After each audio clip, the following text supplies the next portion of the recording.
Calm before the storm. Everybody's worried about what we're going to do when the power goes out. What's your plan? Level 3 Readiness has a plan, because I'm not just about being out there in the woods doing bushcraft projects. When it comes to real life, I'm still wanting to be ready. So I'm going to show you what I'm doing with my power to make sure that during a storm like ice that comes like it did back in the year of 2002 that shut everything down, I will not be without power in one way or another. So stick with me. My plan could be like yours too.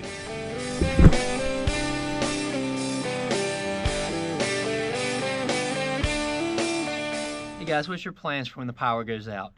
You know, Level 3 Readiness definitely wants to be ready, not only in the bushcraft world, but also when life hits. Emergency and natural disasters, you know, something like what's happening this weekend with the probability of ice forming on all the lines and trees. We're predicting some power outage, and I don't want to be without power. You know, years ago, I learned a lesson to be prepared, and today it's not in the woods, but it's at the homestead, and so here I am. I'll show you what I'm doing. Let's get up there to the shop and let's get our lifeline in the midst of power outage.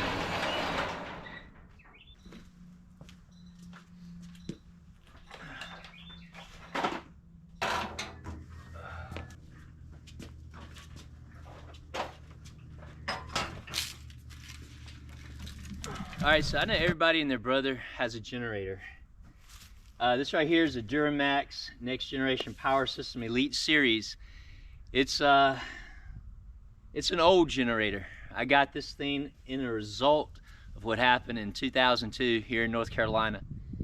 You know, in the midst of that, I said I don't want to ever be again without the ability to keep my family warm and some power and lights on in the midst of a dark, wintry night. I'm getting ready to see if I can get it cranked up, get it going again. And it's always a challenge whenever it's been sitting because it's carbureted. And one of the things that you might not know about carburetors is if you let them sit with gas in them, likely the jets are going to get, the pathways are going to get clogged up over time and it just won't run. That might be what I end up with, but if I ever do, I'll show you what I have just in case. This. What is this, you might ask? Well, when I bought the generator, I bought an extra carburetor. Just to be sure that if this thing doesn't crank, I'll have an easy fix to get it running again. All right, so the thing about it is, we have to give it some old elbow grease and start pulling that cable, because you know, I don't have an electric start. I might be ready, but sometimes it's ready to do things the hard way. All right, let's see if we can get this thing going. All right, so I'm gonna drain the gas bowl. So I got me something to catch it in, and I found the 10 millimeter. It's been lost to the wild. Craftsman started rusting. Still works.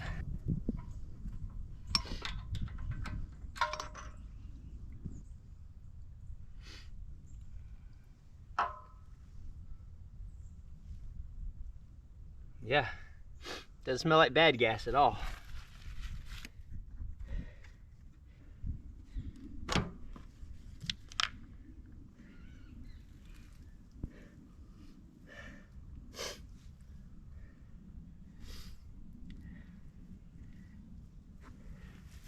And where is that choke at, you might say? Well, it's right here. If you'll watch, I'll push it this way. There we go, full choke. And so right here it is again. Pull it back this way, or we push it back that way. There we go. All right, now let's start pulling.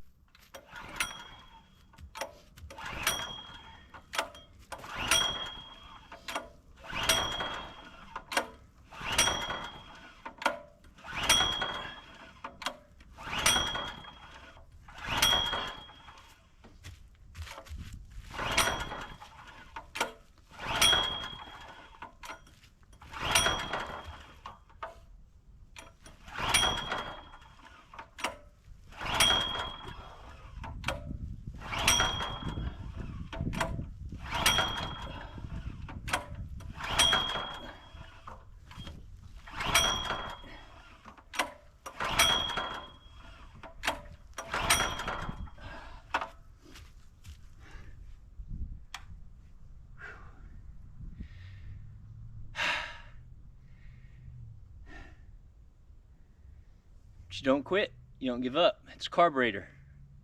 You got to keep working with it. And then when it don't run, you go get the other carburetor. You know, I don't give up or lose heart when trying to crank an old generator. Every year I go through the same battle with my motorcycle. It's carbureted as well. After it sits over the winter, it takes a little bit to get some fresh gas flowing through it. It takes a minute to get those sparks to get it going. It takes a little bit to just get the engine roaring and moving again. The good thing about doing this before the storm or in the calm of the storm is I don't have to give myself a heart attack. I can go inside, take a breather, come back out when my heart rate's recovered, and go at it again. That way, when the storm does come and the power does go out, it's not a wrestling match. It's a simple couple of pulls on the cord and the generator starts up. All right, got my breather. Time to get back at it. Before we do, what was it that prompted me to get a generator? I mentioned a storm back in 2002, and it was awful. I can tell you about me being a young husband, a young father, a provider, a protector, and I led my little tribe of people right into what we had as a shelter, our home. You know, as that storm began to rain down upon us, you know, we lost power. The house we now live in became an icebox. We did what we could do. We went to a local hotel, but I didn't have the funds to stay out a storm in a hotel.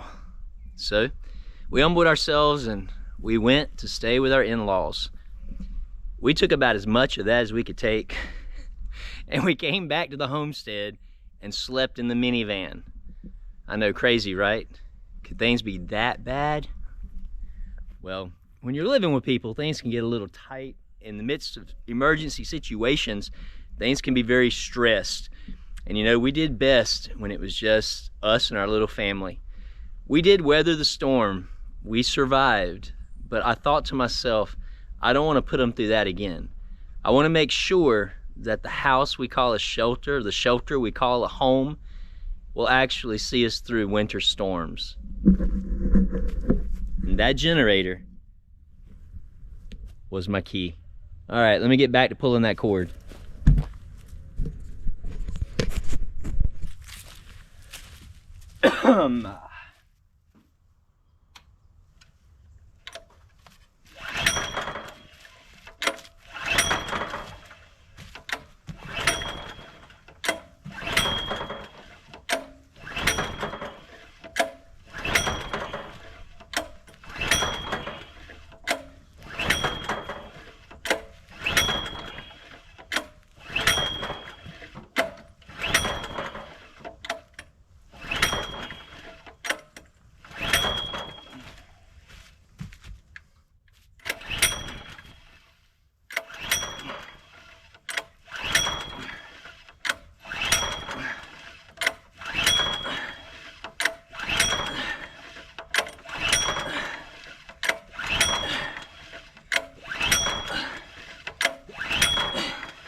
That was, I think, 13 and 12.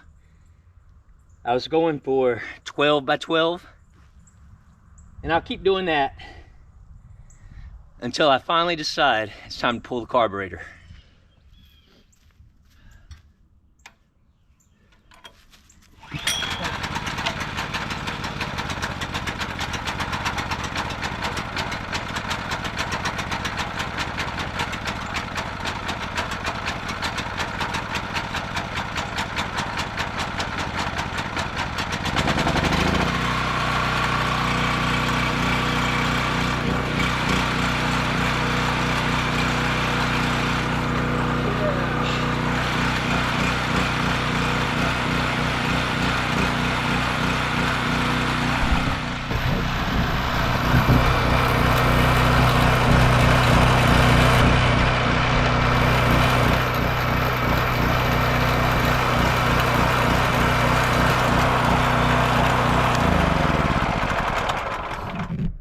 is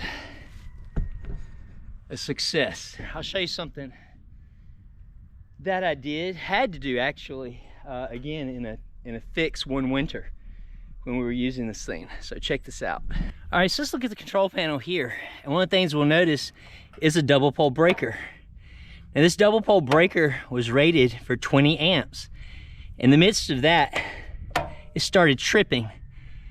I knew my load was under 20 amps. I thought, you know, if that won't hold, I'll go up to the shop and I'll grab this double pole 20.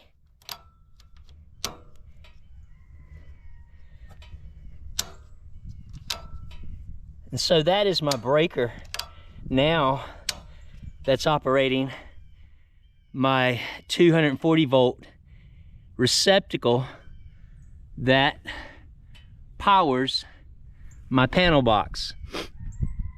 So basically what I did was I took the wires off of this.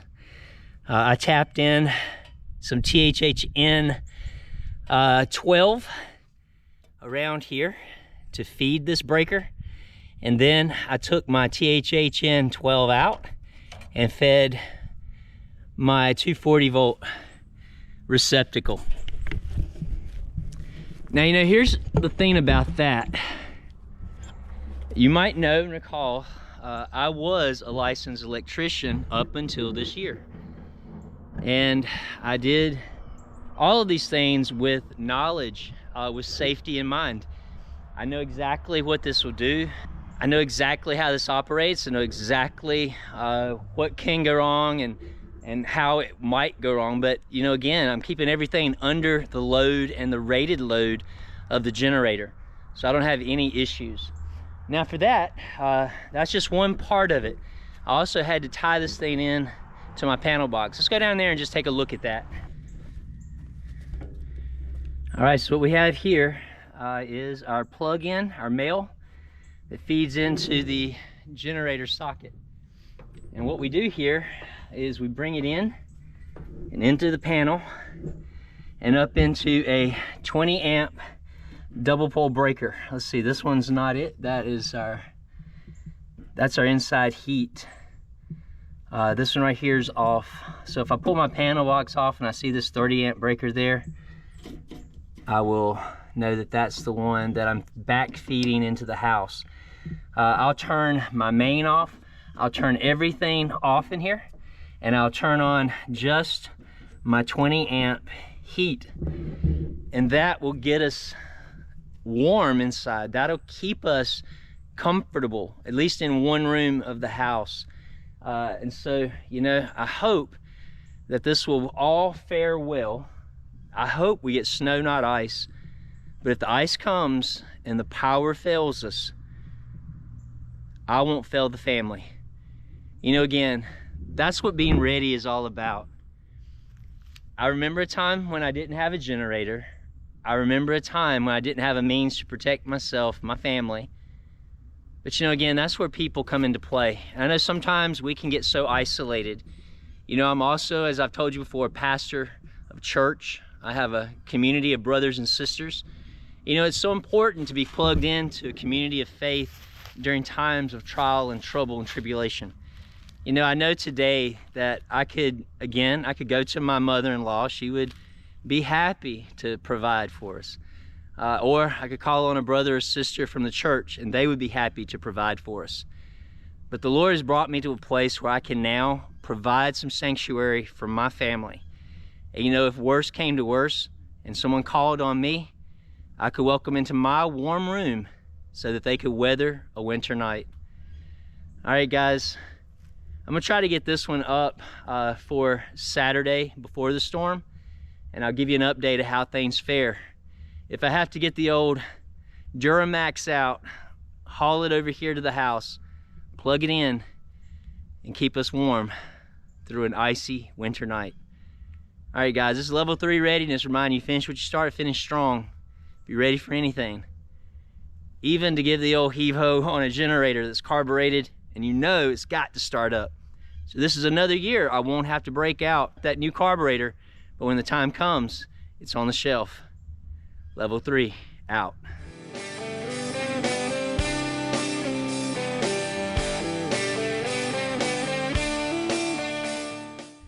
Yep. Up there on the shelf.